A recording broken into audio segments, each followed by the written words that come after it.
नमस्कार दोस्तों, मेरा नाम निपुण जोशी है और समय आ गया है हमारी इस नवग्रह श्रृंखला में राहु ग्रह पे शुरू की गई चर्चा को आगे बढ़ाने का। आज इस वीडियो में हम लोग ये जानने की कोशिश करेंगे कि अगर किसी भी समय आप लोगों ने पत्री में राहु ग्रह को कंजंक्ट पाया बृहस्पति ग्रह के साथ, तो राहु और बृहस्पति ग्रह की युति कुंडली में क्या फल लेके आ सकती है, आज हम लोग इसी के बारे में जानेंगे। और इससे पहले कि मैं आप लोगों को इस कंजंक्शन के फल बताना शुरू करूं, पहले मैं आप लोगों को इंडिविजुअल तौर पे राहु ग्रह पत्री में ज्योतिष में क्या रिप्रेजेंट करते हैं और बृहस्पति ग्रह जुपिटर प्लैनेट ज्योतिष में क्या रिप्रेजेंट करते हैं, पहले मैं वो आप लोगों को शॉर्ट में बता देता हूँ। देखिए दोस्तों, पहले हम लोग आज स्टार्ट करेंगे बृहस्पति ग्रह से। देखिए, हम लोग क्यों बोलते हैं कि पत्री में बृहस्पति ग्रह का मजबूत होना बहुत जरूरी है। मैं अगर किसी की पत्री का भी विश्लेषण करता हूं तो पहले तो मैं लगन की स्थिति देखता हूं, लग्नेश की स्थिति देखता हूं, चंद्र किसी के माइंड के बारे में बताता है, वो भी देखना जरूरी है। लेकिन उसके बाद जो मेरी सबसे पहली प्राथमिकता होती है वो बृहस्पति ग्रह की पत्री में स्थिति भी जाती है। तो बृहस्पति ग्रह क्या रिप्रेजेंट करते हैं? देखिए, बृहस्पति ग्रह रिप्रेजेंट करते हैं विस्तार को, ज्ञान को, एक्सपेंशन को। आप इस तरीके से समझिए, बृहस्पति ग्रह ज्योतिष में दो राशियों को रूल करते हैं, एक तो मीन राशि को और दूसरा आपका धनु राशि को। बृहस्पति ग्रह किन भावों के नेचुरल कारका की तरह जोड़ के देखे जाते हैं? बृहस्पति ग्रह जोड़ के देखे जाते हैं सेकंड हाउस के कारका की तरह, जो कि धन का भाव है, फिफ्थ हाउस के नेचुरल कारका की तरह, जो कि संतान के बारे में बताता है, आपकी बुद्धि के बारे में बताता है। नाइन्थ हाउस के कारका की तरह भी जोड़ के देखे जाते हैं, जो कि धर्म का भाव है, जो कि रिलीजन का भाव है। दशम भाव एकादश भाव के कारका की तरह भी जोड़ के देखा जाता है, जो कि प्राथमिक तौर पे, मेन तौर पे आपके कर्मों के और आपकी इच्छा पूर्ति के भाव है। तो इससे आपको समझ आ गया होगा कि पत्री में बृहस्पति ग्रह की प्रधानता कितनी जरूरी है। देखिए, आप इस तरीके से देखिए, पत्री में कोई भी दोष होगा, लेकिन अगर उस पे बृहस्पति ग्रह की दृष्टि होगी तो उस दोष के नेगेटिव फल देने की जो क्षमता होती है वो बिल्कुल कम हो जाती है। तो अब आपको समझ आ गया कि बृहस्पति जो कि एक प्रीस्ट के कारक है, जो कि ज्ञान के कारक हैं, उनका हमारी कुंडली में, हमारे जीवन में कितना महत्व है।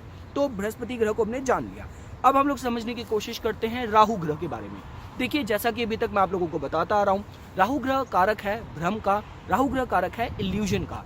जो भी लाइफ में चीजें आकस्मिक तरीके से होती हैं, जो इंटेंस तरीके से जो इवेंट्स होते हैं, हम उसको राहु ग्रह से जोड़ के देख सकते हैं। अगर राहु की नेगेटिव साइड में बात करी जाए तो राहु किसी के अंदर क्रिमिनल टेंडेंसीज डाल सकता है, एडिक्शंस की, जिसकी मतलब चाहे अल्कोहल है, चाहे ड्रग्स है, चाहे स्मोकिंग है, इन चीज़ों की तरफ जिसका बहुत ज़्यादा इंक्लिनेशन होती है, बहुत ज़्यादा रुझान होता है, वो हम लोग राहु ग्रह की नेगेटिव साइड की तरह जोड़ के देख सकते हैं। भाई देखिए, अगर लाइफ में आपको रिलीफ की बात भी की जाए कि when you are going through any kind of stressful conditions and situations in the life, तो बृहस्पति ग्रह लॉन्ग टर्म हैप्पीनेस के कारक हैं। कि बृहस्पति ग्रह आपको योग की तरफ जोड़ेंगे, आपको मेडिटेशन की तरफ जोड़ेंगे, अच्छी संगति की तरफ जोड़ेंगे। और वही अगर राहु की अगर बात की जाए तो राहु आपको अगर क्विक रिलीफ की भी बात की जाए तो हो सकता है कि आपको सेक्सुअल परवर्सिवनेस की तरफ लेके चले जाए, आपको किसी भी तरीके के इंटॉक्सिकेंट्स की लत लगा दे। तो ये राहु की नेगेटिव साइड है, जिसमें आपको क्विक रिलीफ तो मिल जाएगा, क्विक हैप्पीनेस तो मिल जाएगी, लेकिन लॉन्ग टर्म में जो उसके इफेक्ट्स हैं वो नेगेटिव तरीके से आपको इफेक्ट करेंगे।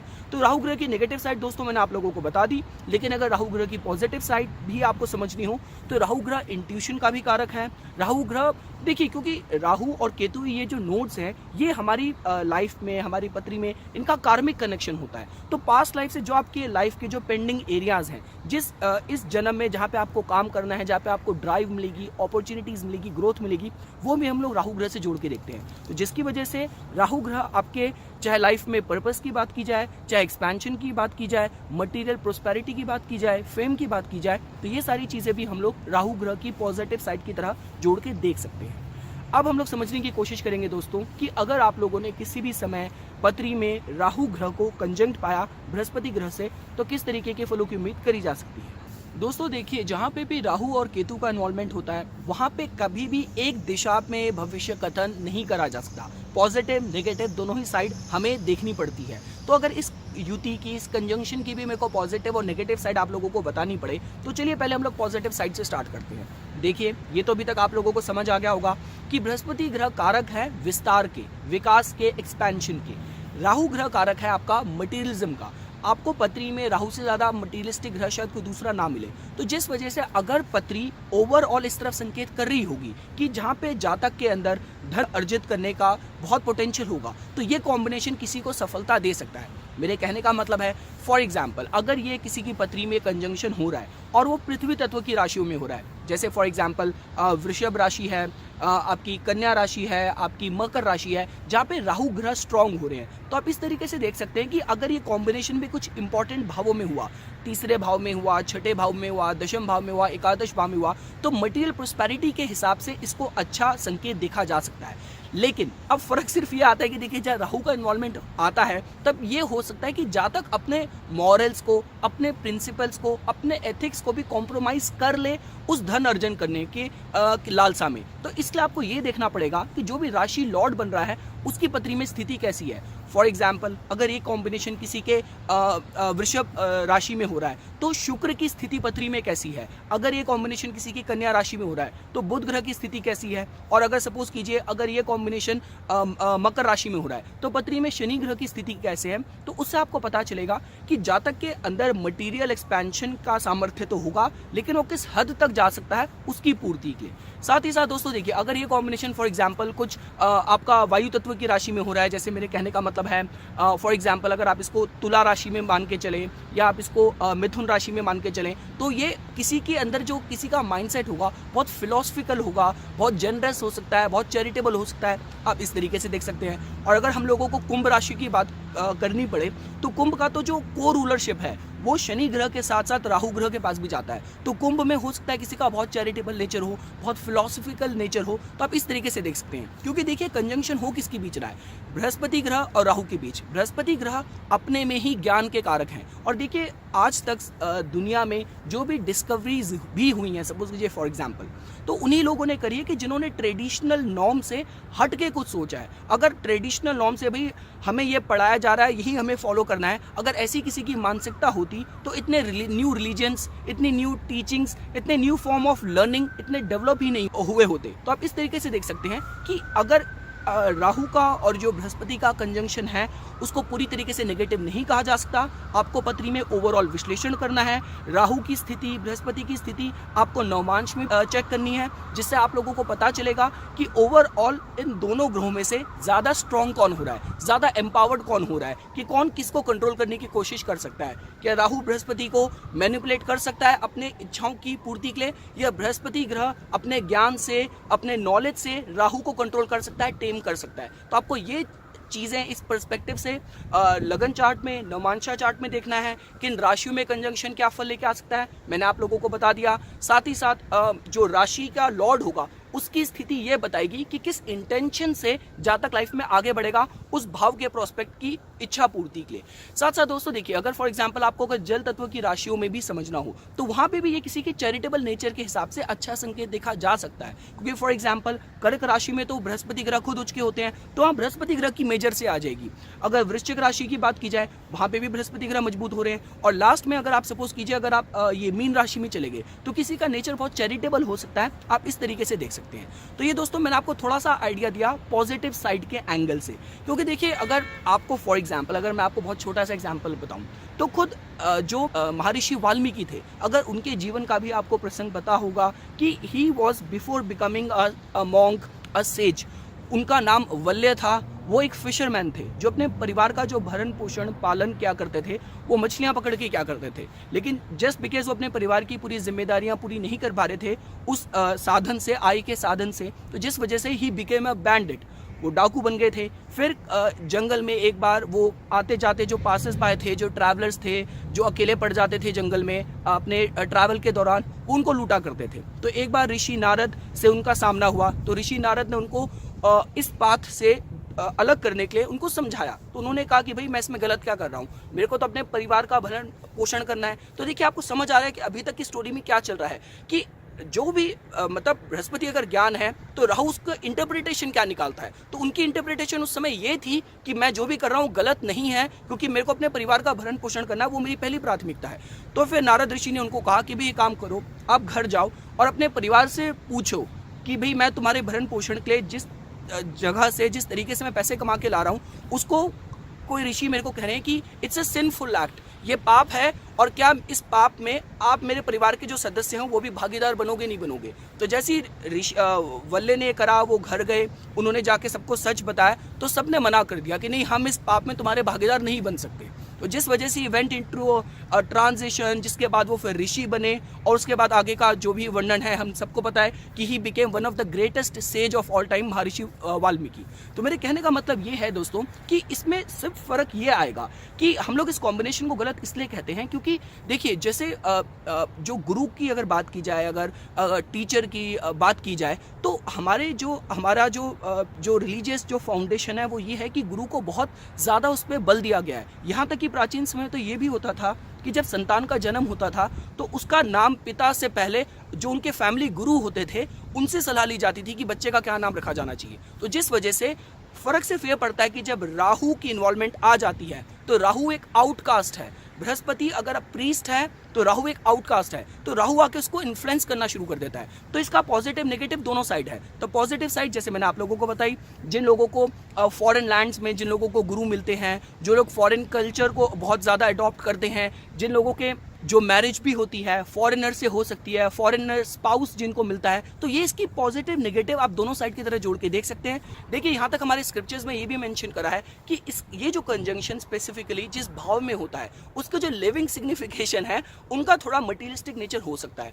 मेरे कहने का मतलब है फॉर एग्जाम्पल अगर ये किसी की पत्री में पंचम भाव में कॉम्बिनेशन हो रहा है और वो पृथ्वी तत्व की राशि में ही हो रहा है तो पंचम भाव संतान का होता है, तो हो सकता है कि जिसकी पत्री में योग है उसकी जो संतान होगी उसका थोड़ा मटेरियलिस्टिक नेचर हो। सेम वेज अगर ये आपका 4th हाउस में हो रहा है तो हो सकता है कि जिसकी मदर होगी वो थोड़ी मटेरियलिस्टिक नेचर की हो सकती है, लेकिन उस भाव के जो नॉन लिविंग सिग्निफिकेशन होते हैं वहाँ पे जातक लकी साबित होता है। मतलब हो सकता है कि 4th हाउस अगर आपकी प्रॉपर्टी का है तो हो सकता है कि जातक प्रॉपर्टी अटेन करने में बहुत सफल हो। साथ ही साथ अगर कॉम्बिनेशन 5th हाउस में हो रहा है और ओवरऑल पत्री के हिसाब से जातक के जो आपके फेम रिलेटेड आर्टिस्टिक एस्पिरेशन भी हैं तो उसमें शायद उसको लाभ मिले, क्योंकि जब भी फेम की बात की जाती है तो राहु से स्ट्रॉन्ग दूसरा ग्रह तो हो ही नहीं सकता। तो फेम के हिसाब से इसको पॉजिटिव कॉम्बिनेशन कहा जा सकता है, लेकिन जो संतान होगी उसका मटेरियलिस्टिक नेचर की तरह भी आप देख सकते हैं। तो दोस्तों देखिए ये तो हो गया इस कॉम्बिनेशन की कंजंक्शन की जो पॉजिटिव साइड मैं आप लोगों को बताना चाहता था।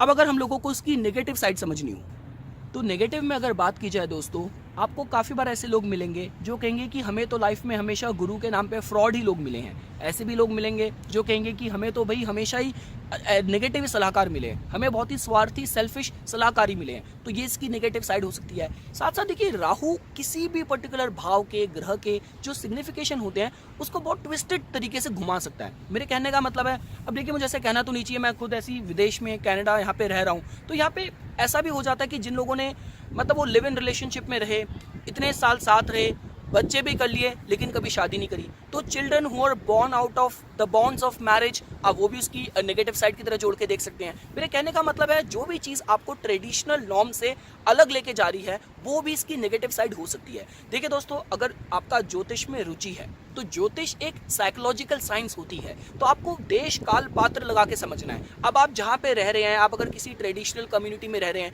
तो आप अपना माइंडसेट ऐसा नहीं कर सकते कि भाई मैं इस कल्चर में रह रहा हूँ तो दुनिया ही ऐसी है। हो सकता है कि अगर आप एक प्रोफेशनल एस्ट्रोलॉजर बन जाएं, ऑनलाइन रीडिंग्स करना स्टार्ट कर दें, तो आपको किसी ऐसे बहुत ही ओपन कल्चर की रीडिंग आ जाए, तो आपको अपनी मानसिकता को बिल्कुल ओपन करके रखना है। और स्पेसिफिकली जब राहु की बात आती है और हम जो ट्रेडिशन और कल्चर का जो ग्रह है बृहस्पति, उसके साथ कंजंक्शन की अगर हमें बात समझनी है तो इन सारे प्रोस्पेक्टिव की तरफ से आपको अपने को ओपन रखना है, अपनी कैलकुलेशन को, अपने एनालिसिस को।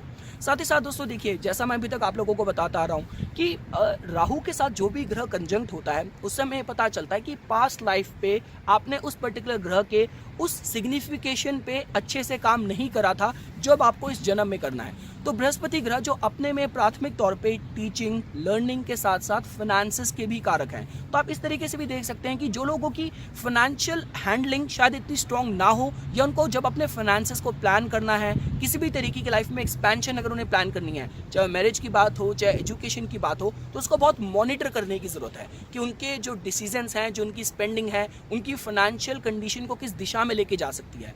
तो ये कुछ बातें हैं दोस्तों जो हम लोग आज इस पर्टिकुलर कॉम्बिनेशन में समझ सकते हैं, जो मैं आप लोगों को बताना चाहता था। मैं आपको ये कहूँगा, मेरा समझाने का या मेरा जो चैनल में जो एस्ट्रोलॉजी का जो पर्सपेक्टिव है वो ट्रेडिशनल नॉर्म की तरह नहीं है, what I am trying to say is that मैं आपको उस तरीके से नहीं बोलूंगा कि गुरु चंडाल योग है, ये इस पर्टिकुलर योग का ये नाम है। ये आज के देश काल पात्र के अकॉर्डिंग और साइकोलॉजिकल लेवल पे इन कंजंक्शंस को हम किस तरीके से देख सकते हैं कि ये कंजंक्शन किसी की मनोस्थिति किस तरीके से इफेक्ट कर सकते हैं। ये मेरा मेन उद्देश्य है आप लोगों को इन वीडियोस के माध्यम से समझाने का।